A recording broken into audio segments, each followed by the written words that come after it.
Hello and welcome to today's session. We are in another live psychology session of Brain Hack, and as always, I'm very excited to speak with you today. तो जैसा कि आप जानते हैं कल हमने शुरू किया है एक session based on the psychology of friendship. तो हम लोग दोस्ती पे बात कर रहे हैं, दोस्तों पे बात कर रहे हैं एंड इसी के बीच में कल हमने डिस्कशन किया था कुछ इंट्रोडक्टरी टॉपिक्स पे जैसे कि हेल्दी फ्रेंडशिप्स, अनहेल्दी फ्रेंडशिप्स, समय के साथ फ्रेंडशिप का नेचर क्यों बदलता है, क्या-क्या चैलेंजेस आ सकते हैं फ्रेंडशिप में एंड हाउ टू आइडेंटिफाई कौन आपका सच्चा दोस्त है और कौन सिर्फ प्रिटेंड कर रहा है। और आज का जो सेशन है ये एक पार्ट 2 है कल के सेशन का। तो आज हम बिना किसी देरी किए हम ये सेशन शुरू करेंगे और आज थोड़ा और डेप्थ में इस पर्टिकुलर टॉपिक को हम देखेंगे। So let's start. I will be sharing my screen.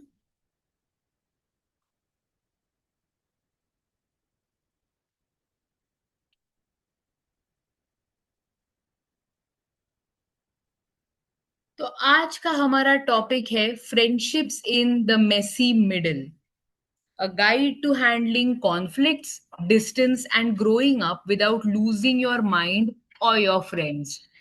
सो आज हम शुरू करेंगे सबसे पहले तो एक सवाल के साथ, बिल्कुल कल की तरह। यहाँ पर आपके स्क्रीन पे कुछ सिचुएशंस दिए गए हैं and I want you to think कि इसमें से कौन से सिचुएशन से आप गुजरे हैं। Have you ever felt panic because you and your best friend are choosing different academic streams or colleges? Have you ever felt a sudden wave of jealousy when your friend succeeded at something where you failed? Have you ever felt wanting to apologize after a stupid argument but your ego completely locked your jaw? And have you ever felt a close friendship slowly slipping away and had no clue how to pull it back? अगर इनमें से कोई भी चीज आपके साथ हुई है, don't worry, you are not alone. Normal है ऐसे एक्सपीरियंसेस आना। That's what makes us human. That's why we say that no human is perfect. Jealous feel करना एक नेचुरल चीज है। कभी कभी किसी को सॉरी बोलना हमें डिफिकल्ट हो जाता है, that is also natural. Experiencing panic, anxiety, helplessness, all those are human emotions and it's very natural to feel those. So the last time we talked about what makes a friendship healthy. आपको याद है मैंने एक table बताया था, एक table आपके screen पे मैंने प्रेजेंट किया था जिसमें दो कॉलम्स थे, healthy friendships and unhealthy friendships, और हमने दोनों के कैरेक्टरिस्टिक्स देखे थे। Today, we are going to talk about survival.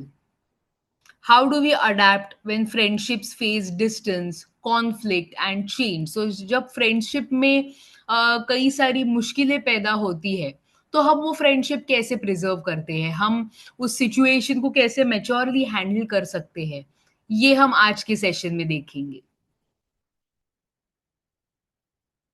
सबसे पहला और इम्पोर्टेंट टॉपिक जब हम इस सिचुएशन के बारे में बात करते हैं, तो वो है emotional intelligence. This is the most important quality जो आपके पास होनी चाहिए अगर आपको कोई नेगेटिव, टॉक्सिक या डिफिकल्ट सिचुएशन से सक्सेसफुली बाहर निकालना है बिना किसी को हर्ट किए, बिना कोई रिलेशनशिप डैमेज किए।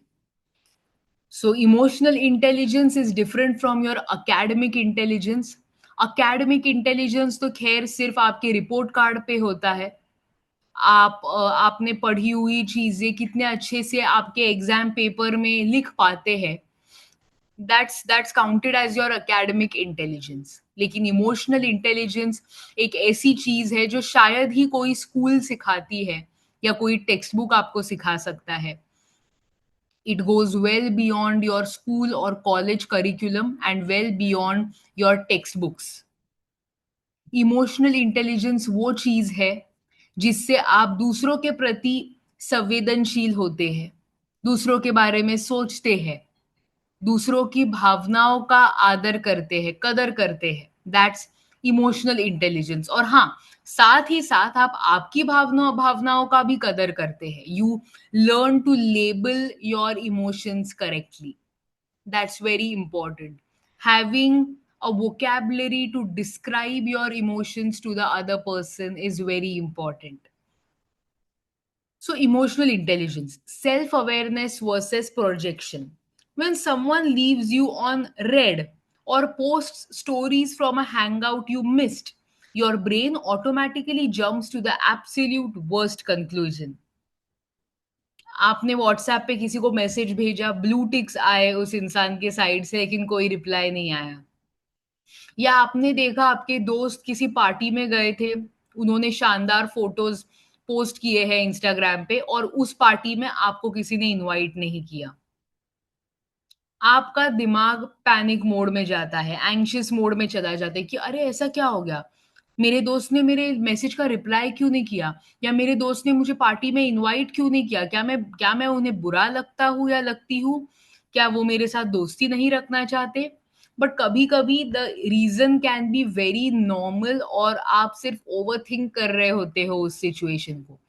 फॉर एग्जाम्पल आपके फ्रेंड ने अगर आपका मैसेज रेड पे छोड़ दिया, तो हो सकता है कि वो उस टाइम बिजी था, तो उसने आपको रिप्लाई नहीं दिया हो सकता है कि वो आपको रिप्लाई देना चाहता था but because of a busy schedule ही completely forgot about it. Maybe your friends didn't invite you to a party क्योंकि आप उस पार्टी वेन्यू से दूर रहते हैं, या आपके फ्रेंड्स ने सोचा होगा आप बिजी हो। So there's not a reason to overthink always. Developing emotional intelligence means learning to separate your fears from facts. Their silence is not always about you. Often they are just busy, stressed, or distracted. So treat your friends also as humans. They are also humans. They can't be perfect all the time. Handling friendship jealousy, तो जैसे कि मैंने आपको starting में कहा कि experiencing jealousy is very normal, it just makes you human. हाँ, of course experiencing jealousy makes you feel very negative about yourself, वो बात सच है। बट फिर भी जेलेसी एक्सपीरियंस करना अपने आप में एक नेचुरल चीज है, there is nothing abnormal about it. But and feeling it does not automatically make you a toxic friend. But what makes you a toxic friend is अगर आप आपके दोस्त को सक्सेसफुल होता हुआ देखना पसंद नहीं करते हो, आपके दोस्त के खुशी में आपको कोई खुशी नजर नहीं आती, या फिर जस्ट बिकॉज आप जेलस हो रहे हो, आप चाहते हो कि मेरा दोस्त कामयाब ना हो, that makes you a toxic friend. Somebody with a high emotional intelligence will realize that a friend's success does not mean my failure. मेरा फ्रेंड अगर किसी चीज में कामयाब हो रहा है, इसका मतलब ये नहीं कि मैं ना कामयाब हूं। एंड ये थॉट प्रोसेस आपके जेलेसी को मात देती है। Their wins, like your friends wins, will not subtract your self worth और योर फ्यूचर पोटेंशियल। ये जानना बहुत जरूरी है, क्योंकि गाइस जेलेसी एक बहुत ही पावरफुल ये है, एक बहुत ही पावरफुल ह्यूमन इमोशन है। एंड उससे रिलेशंस ब्रेक भी हो।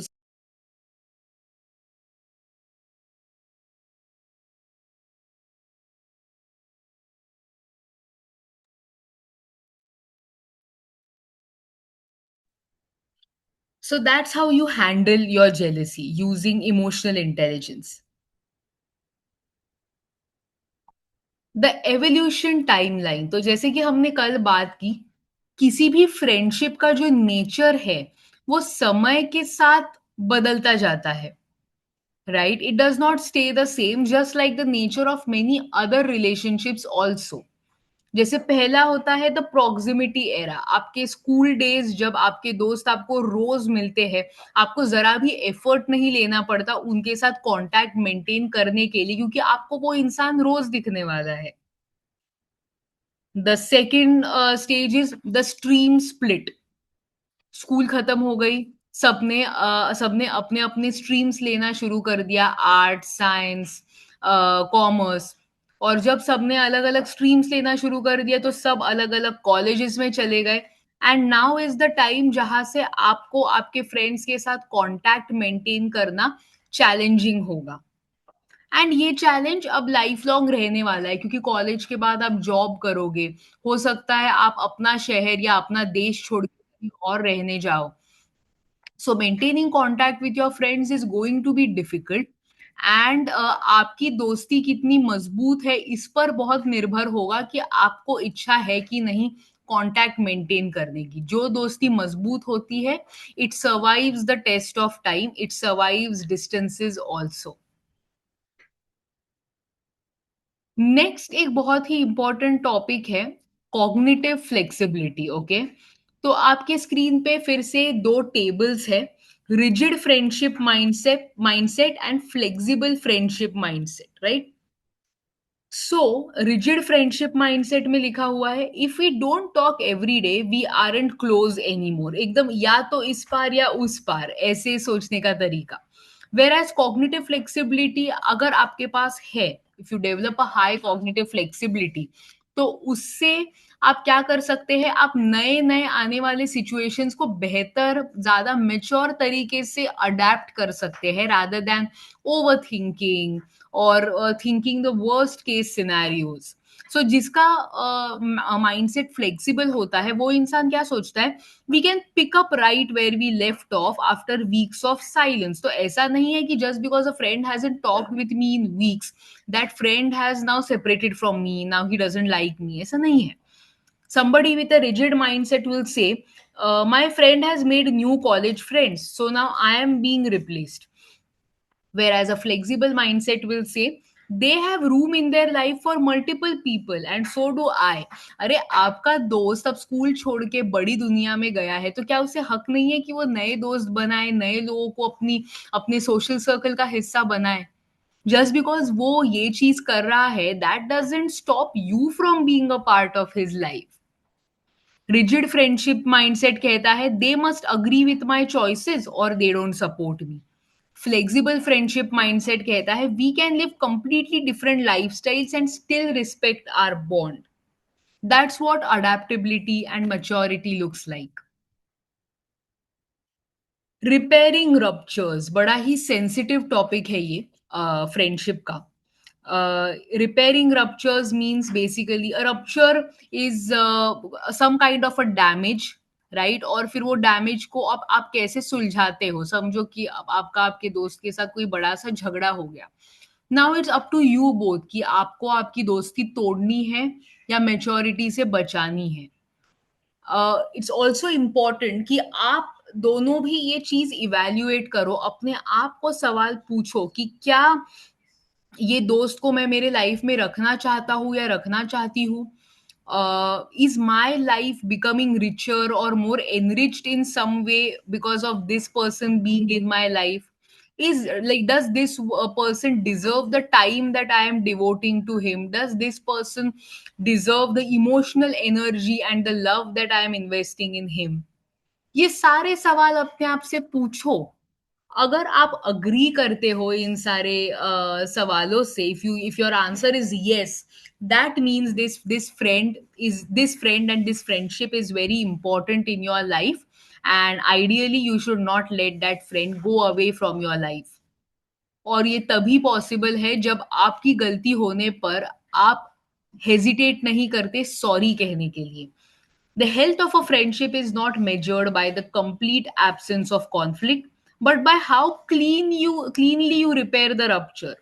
Avoid fake apologies like I am sorry if you felt that way. अगर आपको दिल से नहीं लग रहा है तो सॉरी मत कहिए because that will only make your friend feel even more bad. Instead, follow the psychological formula. Own your actions, अपने actions की जिम्मेदारी खुद लो. वैलिडेट द हर्ट, एक्नॉलेज करो इस चीज को कि हाँ मैंने मेरे फ्रेंड को दुख पहुंचाया है, उसके इमोशंस को वैल्यू दो। And finally commit to future change, that is आप अपने आप से कमिटमेंट ले लो कि इसके आगे से मुझसे ऐसी गलती वापस नहीं होगी। I will try to improve myself. I will try to be a better version of myself. And that's how you will grow in life, not just as a friend, but even as a good human being. फिर हम आते हैं और एक बहुत important concept की ओर, which is cognitive resilience. पहले हमने बात की कॉग्निटिव फ्लेक्सिबिलिटी के बारे में, and now we are talking about cognitive resilience. तो कॉग्निटिव रेजिलियंस का मतलब होता है कि समझो आपके साथ कोई बुरी चीज हो गई, जैसे आप एग्जाम में फेल हो गए, और वो भी आपको ऐसा लगा था कि आप उस एग्जाम में बहुत अच्छे से स्कोर करोगे, लेकिन आप फेल हो गए। अब कल आपका एक और एग्जाम है, एक डिफिकल्ट सब्जेक्ट का कल एग्जाम है। जो इंसान कॉग्निटिवली रेजिलिएंट है, रेजिलियंस इज बेसिकली आए हुए मुसीबत को इंसान कितना स्ट्रांगली डट कर खड़ा रह सकता है, दैट इज रेजिलियंस। तो जो इंसान के पास कॉग्निटिव रेजिलियंस है, वो मतलब भले ही उसका आज का पेपर बुरा गया हो, लेकिन फिर भी वो डटे रहेगा, वो अपना कंसंट्रेशन और डेडिकेशन नहीं खोएगा, और उसी लगन से कल के पेपर की तैयारी करेगा। That's a cognitively resilient human being. यहाँ पे एक वर्ड है guys, processing platonic heartbreak. ना what is a platonic heart break?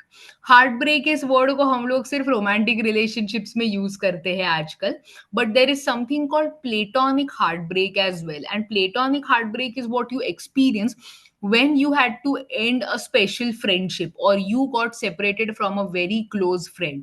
उस समय आप जो दर्द महसूस करते हैं उसे कहते हैं platonic heartbreak. The society prepares us extensively for romantic breakups, but completely ignores a platonic heartbreak. Losing a best friend can also hurt you significantly. Resilience means accepting that a friendship ending does not mean it was a lie. It served a beautiful purpose for that specific chapter of your journey, and it is okay to grieve it. अगर आपकी कोई खास दोस्ती खत्म हो चुकी है, तो उसके बारे में बुरा महसूस करना भी नॉर्मल है। There is nothing wrong in grieving about it, but at the same time आपको ये भी याद रखना है कि ठीक है, भले ही वो दोस्ती मेरे लाइफ का एक टेम्पररी चैप्टर थी, लेकिन जितने भी दिन वो दोस्ती मेरे लाइफ में थी, I felt good about it. मुझे अच्छा लगा, I used to be happy with that person. So ठीक है, every person comes in our life with a purpose, and हो सकता है उनमें से कुछ लोग होते हैं जो वो पर्पस खत्म होने के बाद हमारे लाइफ से चले जाते हैं, and we simply have to digest and accept it and move on. हमारे पास और कोई ऑप्शन नहीं है। सो इस कोट को बहुत ध्यान से देखिए जो आपके स्क्रीन पे है। The ultimate goal of growing up is not to hold on to every single friend you make. The goal is to hold on to the ones who are willing to grow, adapt, and learn alongside you। अगर आपको याद है तो कल के session में हमने कुछ मिथ्स डिस्कस किए थे, some myths, some misunderstandings related to friendship. उसमें से एक मिथ था फॉरएवर और फेक। मतलब एक एक दोस्त अगर फॉरएवर मेरा दोस्त नहीं रहा मेरे लाइफ में, तो इसका मतलब है कि वो एक फेक दोस्त था, वो मेरा सच्चा दोस्त कभी था ही नहीं। और मैंने उसके बारे में आपको सिखाया था कि see guys, it's not like that. आपके लाइफ में आने वाला हर एक दोस्त आपका फॉरएवर फ्रेंड नहीं हो सकता, बट दैट डजंट मीन कि वो दोस्त फेक था। जितने भी दिन वो दोस्त आपके लाइफ में था, he must have been a good friend to you. So ऐसा कभी पॉसिबल नहीं होता कि जिंदगी की शुरुआत से हमने बनाए हुए सारे दोस्त लाइफ के एंड तक हमारे साथ रहने वाले हैं। कुछ छूट भी जाएंगे और कुछ हमारे साथ रह भी जाएंगे। इट्स वेरी इंपॉर्टेंट, आपके साथ जो दोस्त रह गए, the people who chose to remain with you throughout your life, it's important कि वो सब ऐसे लोग हो who are willing to adapt with you, who are willing to grow and learn alongside you। So it's very important to choose the correct group of people. और कल की तरह आज वापस एंड में एक डीप सवाल मैं पूछूंगी आपसे, और इसका you can note down those questions on a sheet of paper, या फिर on a sheet of paper take a pen और पेंसिल, एंड इसके साथ you can answer the questions. Can your friendship survive? Ask yourself these critical questions. Can you celebrate each other's success without hidden jealousy? Can you disagree on important topics without ending the friendship? Respectfully disagree करना भी एक art है, ये भी मैंने आपको कल के सेशन में बताया था. It's a very important skill, and it's a skill जो सबको पॉसिबल नहीं होता. Not everybody is good at it. Can you apologise sincerely when you make a, या आपका ईगो आपकी दोस्ती से ज्यादा इंपॉर्टेंट हो जाता है? And finally, can you spend time together without pretending to be someone else? क्या आपके दोस्त आपकी कंफर्ट प्लेस है? क्या आपके दोस्त उस तरह के शख्स है जिनके साथ आप आपकी सबसे ऑथेंटिक साइड दिखा सकते हैं? सी गाइस, इस दुनिया में ना ऐसी बहुत कम प्लेसेस और ऐसे बहुत कम लोग होते हैं जिनके सामने हम हमारे सबसे ऑथेंटिक बिहेवियर दिखा सकते हैं, जो जिससे हमें खुशी मिलती है. मेजॉरिटी सिचुएशंस में हम एक मास्क पहनकर दुनिया के सामने बैठते हैं, be it in our office और be it even in your university college, क्योंकि हम अपनी एक फॉर्मल अच्छी इमेज बनाना चाहते हैं और उसका हम हमारी इमेज के बारे में बहुत कदर करते हैं. इसलिए तो इस दुनिया में ऐसे बहुत कम लोग होते हैं और ऐसे बहुत कम जगहें होती है जहां पर you actually get to be your authentic self, and आपको मतलब वो लोग आपको ऐसे घुटन महसूस नहीं करने देते. उल्टा वो आपको आजादी देते हैं, आपको जो चीजों में खुशी मिलती है वो चीजें फॉलो करने की. And those are your real friends. And with this, we come to the end of a very beautiful session. And I hope आपको इस सेशन से कुछ नया कुछ अच्छा सीखने मिला, कोई नया आपको लाइफ लेसन मिला, या कोई ऐसी ऐसी चीज, कोई ऐसी सिचुएशन आपके लाइफ की जिसके बारे में आप बहुत दिन से सोच रहे थे और आपको उसका जवाब नहीं मिल पा रहा हो. तो आई रियली होप कि आपको अब उसका जवाब मिल गया होगा. And friendship is a very beautiful thing. It's one of the most valuable things that human beings have been blessed with. So and humans are social animals. कोई भी इंसान कभी अकेला एक आइलैंड पर नहीं रह सकता. We all need each other. We all are dependent on each other for various things. इसीलिए दोस्ती हमेशा लालच के लिए मत किया करो कि मुझे इस इंसान के साथ रह के कोई मॉनेटरी फायदा या ऐसे कोई फायदा होने वाला है इसीलिए मैं उसके साथ हूँ. नहीं. Learn to love people for who they are, and that will make your life much more organic and much more happy. और इसी के साथ we will end today's presentation, and I will see you tomorrow once again with a relatable, nice, interesting and intriguing psychology topic. तब तक के लिए we'll stop here. Thanks a lot and have a great day ahead.